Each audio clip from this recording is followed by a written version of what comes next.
بسم اللہ الرحمن الرحیم۔ ارسم ایجوکیشن سینٹر کے ناظرین السلام علیکم ورحمۃ اللہ وبرکاتہ۔ ارسم ایجوکیشن سینٹر کے یوٹیوب چینل پہ ایک بار پھر خوش آمدید۔ آج کی اس ویڈیو میں ہم آپ کے لیے لائے ہیں سب انسپیکٹر کا جو لاہور ریجن میں انٹرویو چل رہے ہیں، اس سلسلے میں ایک مکمل ایکسپیرینس لے کے آئے ہیں۔ تو یہ محمد زبیر بھائی ہیں ہمارے، انہوں نے یہ شیئر کیا تھا، تو ہم یہ آپ کے لیے یہ یوٹیوب پہ اپلوڈ کر رہے ہیں۔ تو لہذا جن بھائیوں کا انٹرویو ہے تو وہ اس ویڈیو کو مکمل طور پر دیکھ لیں، تاکہ ان کے وہ جو کوئی بھی کنفیوژن ہے یا کوئی کنسیپٹ ہے وہ کلیئر ہو جائیں۔ تو ویڈیو شروع کرنے سے پہلے آپ سے گزارش ہے کہ ہمارے اس چینل کو سبسکرائب کر دیں، اور اگر آپ بھی اپنا انٹرویو ایکسپیرینس ہمارے ساتھ شیئر کرنا چاہتے ہیں تو اسکرین پر چلنے والے واٹس ایپ نمبر پر ہم سے رابطہ کر کے اپنا انٹرویو ایکسپیرینس ہمارے ساتھ شیئر کریں۔ شکریہ۔ تو ویڈیو کی جانب بڑھتے ہیں۔ جی تو ناظرین، سب انسپیکٹر انٹرویو ایکسپیرینس ہے مکمل لاہور ریجن کا۔ یہ انٹرویو نمبر 9 ہے۔ اس سے پہلے بھی ہم نے اپنے چینل پہ مختلف انٹرویوز شیئر کیے ہیں، جس میں گجرانوالہ ریجن کا بھی ہے، لاہور ریجن کا بھی ہے، اور سرگودا ریجن کے بھی انٹرویوز ہیں۔ تو اگر آپ وہ ویڈیوز دیکھنا چاہتے ہیں تو اس ویڈیو کی ڈسکرپشن میں ان کے لنکس موجود ہیں، آپ وہ بھی انٹرویوز دیکھ لیجئے مکمل، اور یہ ویڈیو بھی آپ مکمل دیکھیے۔ تو چلیے انٹرویو سٹارٹ کرتے ہیں۔ السلام علیکم، میرا نام محمد زبیر ہے۔ آج میرا سب انسپیکٹر پنجاب پولیس کا انٹرویو تھا۔ میں 9:30 بجے دفتر پہنچ گیا تھا۔ ہمارے پینل کے انچارج تھے عبدالجبار صاحب۔ ان کے ساتھ جو پولیس کی طرف سے ریپریزنٹیٹیو تھا وہ تھی میڈم امارہ اطہر، یہ ایس کی رینک کی آفیسر تھیں۔ تیسرے ممبر کے بارے میں مجھے کوئی آئیڈیا نہیں ہے کہ کون تھے، شاید وہ جوڈیشری سے تھے۔ تو میرا انٹرویو نمبر 17 تھا، اور ٹوٹل 20 لڑکے تھے ہم جن کو بلایا تھا۔ تو پینل کے جو انچارج تھے عبدالجبار صاحب، وہ زیادہ تر وہ ڈگری ریلیٹو پوچھ رہے تھے۔ تو میری باری تقریباً 12 بجے آئی۔ تو جب میری باری آئی، پی اے نے دروازہ کھولا اور میں نے دروازے پر کھڑے ہو کر اجازت مانگی اندر جانے کی۔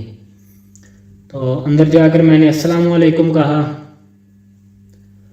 تو جو پینل کے ہیڈ تھے عبدالجبار صاحب، انہوں نے مجھے بیٹھنے کا کہا۔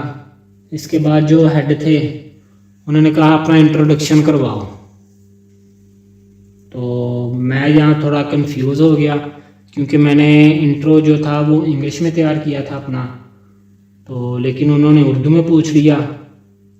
اردو سے پوچھنے سے مراد کہ انہوں نے بات ہی اردو سے کی تھی، تو اگر وہ اردو سے بات کرتے تو پھر میں نے بھی انٹرو اردو میں دینا تھا۔ تو اس وجہ سے میں نے اردو میں اپنا تعارف کروا دیا پھر میں نے، جس میں میں نے اپنے گھر والوں کا تعلیم اور جاب کے بارے میں بتایا۔ تو اس کے بعد انہوں نے مجھے میڈم امارہ اطہر کی طرف ریفر کر دیا۔ تو میڈم نے پوچھا کہ زبیر، یہ پولیس میں آنے کا خیال کہاں سے آیا؟ تو میں نے کہا میڈم یہ میرا ڈیزائرڈ ڈپارٹمنٹ ہے، میری شروع سے ہی خواہش تھی اس کو جوائن کرنے کی۔ تو پھر انہوں نے پوچھا کہ آپ کے خیال میں پولیس آفیسر کے اندر کون کون سی خوبیاں ہونی چاہیے؟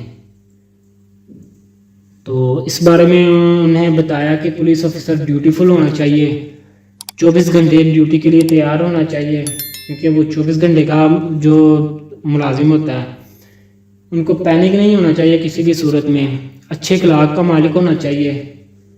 تو اسی طرح کچھ چند خوبیاں میں نے بیان کی تھیں۔ پھر میڈم نے مجھ سے اگلا سوال پوچھا کہ یہ پی پی سی اور سی آر پی سی کیا ہوتا ہے؟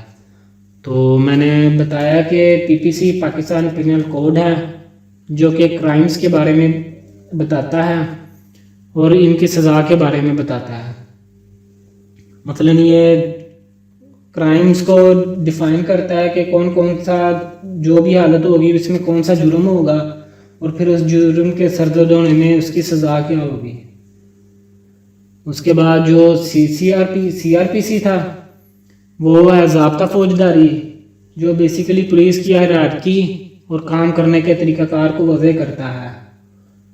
مثلا مختلف ڈیوٹیاں بتاتا ہے پولیس آفیسرز کی، اور جو کہ پولیس افسران کو فالو کرنی چاہیے، تاکہ وہ جو جو بھی قانونی کارروائی ہوتی ہے وہ قانونی طریقے سے ہو۔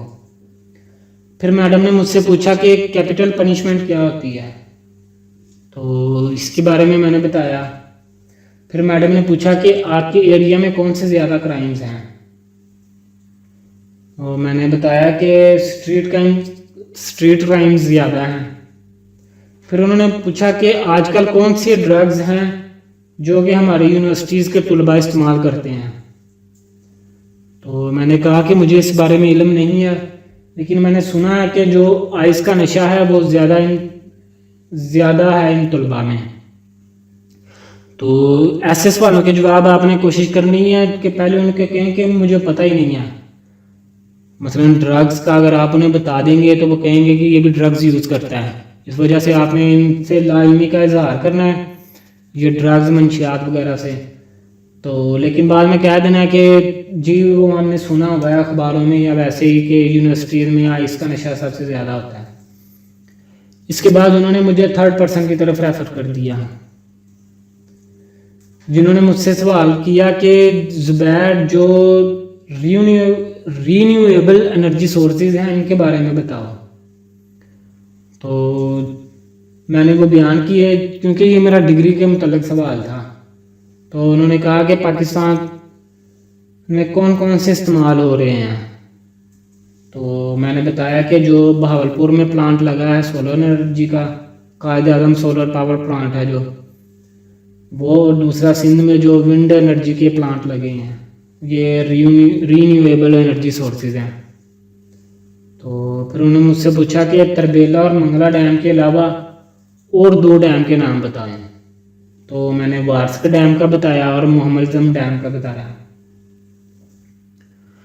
اس کے بعد انہوں نے مجھے پینل کے ہیڈ کی طرف ریفر کیا، تو انہوں نے مجھ سے پوچھا کہ ایٹم کیا ہے۔ میں نے انہیں ایٹم کی تعریف سنا دی، تو پھر انہوں نے کہا کہ ایٹم میں کون کون سے پارٹس استعمال ہوتے ہیں، مثلا ایٹم میں کون کون سے پارٹ ہوتے ہیں، تو وہ بھی میں نے انہیں بتایا کہ الیکٹرون، پروٹون اور نیوٹرون۔ تو انہوں نے اس کے اوپر چارجز کا پوچھا، میں نے وہ بھی بتا دیے۔ تو پھر انہوں نے ایک سوال کیا کہ الیکٹرون اور پروٹون کا چارجز کا میگنیٹیوڈ کیا ہوتا ہے، تو یہ سوال مجھے کچھ زیادہ سمجھ نہیں تھا آیا، تو میں نے سوری کہہ دیا۔ تو انہوں نے پوچھا کہ ایٹم کے اوپر کون سا چارج ہوتا ہے، تو میں نے کہا ایٹم نیوٹرل ہوتا ہے۔ تو پھر انہوں نے کہا کہ الیکٹرون اور پروٹون پر چارج کی مقدار کتنی ہوتی ہے، تو میں نے کہا برابر ہوتی ہے۔ تو انہوں نے کہا یہی تو میں نے پہلے پوچھا تھا، تو میں نے کہا اچھا۔ اس کے بعد انہوں نے کہا کہ ٹھیک ہے آپ جا سکتے ہیں۔ تو جن بھائیوں کا انٹرویو رہتا ہے اور ان کا پینل جبار صاحب کا ہے، تو آپ لوگ ڈگری کے متعلقہ لازمی پڑھ کر جائیں، کیونکہ انہوں نے ہم 20 لڑکوں میں سے تقریباً سب سے ڈگری کے بارے میں ہی پوچھا تھا، جنرل نالج یا ادھر ادھر کے جو افیئرز وغیرہ تھے ان کے بارے میں کم ہی پوچھا تھا۔ تو اس کے بعد اسلامیات میں انہوں نے آیات کے ترجمے سنے، مثلا انا اعطیناک الکوثر، اس کا ترجمہ کیا ہے، قل ھو اللہ احد کا ترجمہ کیا ہے، یہ انہوں نے اسلامیات کے بارے میں سنے تھے۔ تو لاہور میں جو انٹرویو چل رہے ہیں ان کے 2 پینل ہیں، ایک عبدالجبار صاحب ہیں اور دوسرے نذیر احمد صاحب ہیں، جو اسلامیات پر زیادہ فوکس کرتے ہیں۔ تو بیسٹ آف لک، دعاؤں میں یاد رکھیے گا۔ تو جی ناظرین، کیسا لگا آپ کو انٹرویو ایکسپیرینس؟ تو امید ہے آپ کو یہ ویڈیو پسند آئی ہوگی۔ تو آپ سے گزارش ہے کہ اگر آپ بھی اپنا انٹرویو ایکسپیرینس ہمارے ساتھ شیئر کرنا چاہتے ہیں تو نیچے دیے گئے واٹس ایپ نمبر پر رابطہ کر کے شیئر کر سکتے ہیں۔ اور آخر میں بھی آپ سے گزارش ہے کہ اگر آپ نے ابھی تک اس چینل کو سبسکرائب نہیں کیا تو اس چینل کو سبسکرائب کر دیں، تاکہ فیوچر میں بھی ہماری طرف سے اپلوڈ ہونے والی ویڈیوز کے نوٹیفیکیشنز آپ کو بر وقت مل سکیں۔ شکریہ، اللہ حافظ۔